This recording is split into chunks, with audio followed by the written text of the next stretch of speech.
4% това е границата, която всеки, който гласува за зелените, би трябвало да сънува наистина, защото при положение, че се появи такъв човек в Народното събрание, някакси статуквото изведнъж много рязко ще се промени. Ще започне да се защитават неща, ще започне да се прокарва политика, която не е позната до тук в България.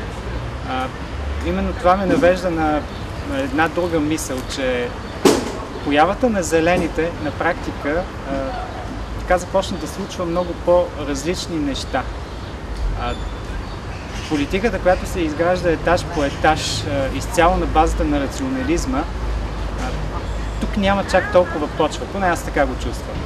Защото обикновено как се гласува? Човек сравнява предизборни схеми или пък си казва, ето обещанията на тези са по-близко до мене, тези ще увеличат пенсията ми, тези ще направят магистрала Тракия цяла и ще пътуваме 3 часа до морето и така нататък и така нататък.